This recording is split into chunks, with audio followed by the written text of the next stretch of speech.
बसपा की राष्ट्रीय कार्यकारिणी की बैठक का आयोजन है। इस बैठक को लेकर क्या कुछ खास जानकारी और कितनी ज्यादा महत्वपूर्ण है चुनावी लिहाज से ये महत्वपूर्ण बैठक? देखिए, अगर मनीषा अगर बात की जाए बहुजन समाजवादी पार्टी की बसपा सुप्रीमो मायावती की, तो आज उन्होंने एक बड़ी बैठक बुलाई है। हालांकि अगर बात की जाए इस बैठक की, तो निश्चित तौर पर अगर बात की जाए जो अन्य राज्यों में जो चुनाव होने चाहे हरियाणा की बात की जाए या महाराष्ट्र की बात करें या फिर विशेष तौर पर जम्मू कश्मीर के चुनावों की बात करें, तो वहां पर पार्टी की क्या स्थिति रहेगी, पार्टी किस तरह से अपने प्रत्याशियों को वहां पर उतारेगी, उसको लेकर तमाम जो कोऑर्डिनेटर हैं उनको इस बैठक में बुलाया गया है। इसके साथ ही इस बैठक में जो जिला अध्यक्ष हैं उनको भी मायावती ने बुलाया है। हालांकि अगर बात करें तो अभी कल की अगर बात करें मनीषा, तो कल एक खबर जरूर चली थी, एक भ्रम फैलाया गया था कि मायावती पार्टी संन्यास लेना चाहती हैं। हालांकि इस खबर का उन्होंने खंडन भी किया और साफ तौर पर कहा कि वो पार्टी में जब तक उनका जीवन है तब तक पार्टी के साथ वो जुड़ी रहेंगे और पार्टी के लिए वो समर्पित हैं। तो साफ तौर पर आज अगर बात की जाए तो अध्यक्ष पद के लेकर भी कहीं ना कहीं मंथन होता हुआ नजर आएगा। क्योंकि अगर बात करें अगर बसपा की, तो मनीषा हर 5 साल में बसपा अपने राष्ट्रीय अध्यक्ष का चुनाव करती है और 2003 से अगर बात की जाए तो मायावती लगातार अध्यक्ष चुनती हुई नजर आई है। और इस बार भी जब उन्होंने ट्वीट करके ये साफ किया, तो इस बार भी ये माना जा रहा है कि मायावती एक बार फिर से राष्ट्रीय अध्यक्ष पार्टी की चुनी जाएंगी। उसको लेकर भी जो चर्चा होगी वो पार्टी के तमाम जो पदाधिकारी हैं, जो जिला अध्यक्ष है, जो कोऑर्डिनेटर है, जो केंद्रीय कोऑर्डिनेटर है, उनको भी बुलाया गया, उनसे चर्चा की जाएगी। और अगर बात करें उत्तर प्रदेश की मनीषा, तो 10 सीटों पर कहीं ना कहीं उपचुनाव होना है। उसको लेकर पार्टी किन प्रत्याशियों को चुनाव में उतारना है, किस तरह से अपने जो वोट प्रतिशत है उसको इजाफा उसमें लाना है, उसको लेकर तमाम जो दिशा निर्देश हैं वो कहीं ना कहीं मायावती आज तमाम अपने पदाधिकारियों को देती हुई नजर आएंगी। क्योंकि निश्चित तौर पर इस पूरे चुनावी माहौल को अगर देखें तो बसपा अपना जो वोट बैंक है उसको साधने का पूरा प्रयास कर रही है। क्योंकि साफ तौर अगर मायावती की बात करें मनीषा, तो दलित वोट पर कहीं ना कहीं मायावती पूरी तरह से अपना प्रभाव रखना चाहती हैं। हालांकि अगर बात की जाए चुनावों में तो सीटें जरूर बसपा की कम हुई हैं, लेकिन वोट प्रतिशत की अगर बात करें तो वोट प्रतिशत का जो शेयर है वो कहीं ना कहीं बसपा का बढ़ता हुआ नजर आया। तो ऐसे में लगातार मायावती का यही प्रयास है कि जो दलित वोट है उसको अपने खेमे में रखा जाए, ताकि कहीं ना कहीं इस पूरे चुनाव में अपनी एक पार्टी को नई छवि, एक नया रूप कहीं ना कहीं उभर कर सामने ला पाए। उसको जो प्रयास है वो कहीं ना कहीं देखने को मिलेगा। और शायद इन्हीं सब चीजों को लेकर जो आज बैठक है उस पर आज कहीं ना कहीं मंथन होता हुआ नजर आएगा और तमाम जो आवश्यक जो दिशा निर्देश है वो मायावती अपने तमाम जो पार्टी के पदाधिकारी हैं उनको मनीषा देती हुई नजर आएंगे। बिल्कुल अनिकेत, तो देखिए ये तो कहा जा सकता है कि बसपा की खोई हुई जमीन को तलाशने के लिए ये एक महत्वपूर्ण मौका है और उपचुनाव में उतरना। तो बसपा के आगे चुनौतियां कितनी प्रकार की देख पा रहे हैं? क्योंकि देखिए जिन 10 सीटों पर उपचुनाव होने हैं, ऐसे में बसपा का कहीं पे भी आज तक खाता नहीं खुला है और इस बार जो बसपा है वो चुनावी मैदान में उतरने का मन बना चुकी है। चुनौतियां क्या कुछ, और क्या आप बसपा को मुकाबला त्रिकोणीय बनाता हुआ देख पा रहे हैं?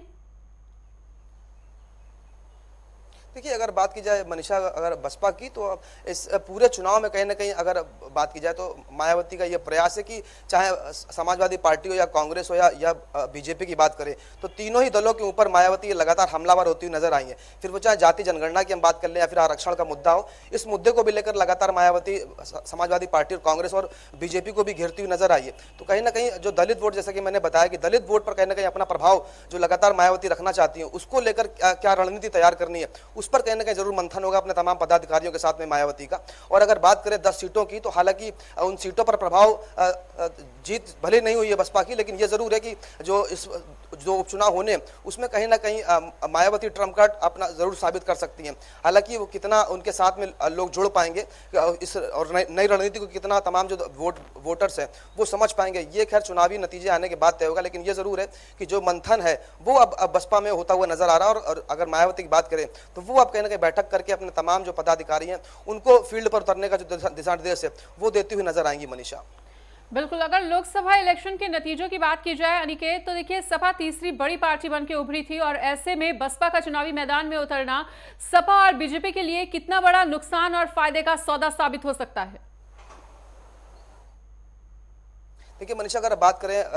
बसपा की, तो जब भी बसपा का गठबंधन रहा है तो उस गठबंधन में कहीं ना कहीं बसपा सुप्रीमो मायावती को और बसपा पार्टी को ही हुआ है। हालांकि पिछले लोकसभा अगर चुनाव को देखें हम इस बार के, तो इस लोकसभा के चुनाव में मायावती एकला चलो की राह पर चली जरूर और उसका कहने को उनको नुकसान भी हुआ। हालांकि अगर बात करें समाजवादी पार्टी की, तो समाजवादी पार्टी का जो इंडिया के साथ गठबंधन अलायंस हुआ था और कांग्रेस के साथ में जब वो चुनाव लड़े हैं, तो हालांकि उसका कहने का लाभ सीधा समाजवादी पार्टी को होता हुआ नजर आया इस लोकसभा के चुनाव में। और अगर बात करें तो कहीं ना कहीं दूसरी बड़ी पार्टी के रूप में में उभर कर आई समाजवादी पार्टी। हालांकि अगर बात करें बसपा की तो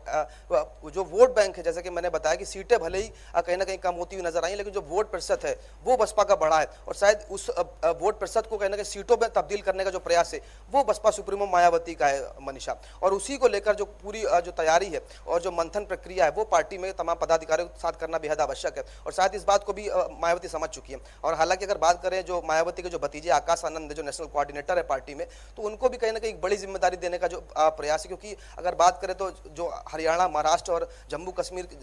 राज्यों में जो चुनाव होने हैं वहां पर चुनाव प्रचार की भी जिम्मेदारी ऐसा माना जा रहा है कि आकाश आनंद को दे सकती है। यानी कि इस बैठक में जो आकाश आनंद का जो सियासी जो भविष्य है उसको भी जो कहीं ना कहीं एक दिशा है वो मायावती देती हुई नजर आएंगी, उस पर भी कहीं ना कहीं मंथन होगा। तो कहीं ना कहीं पार्टी को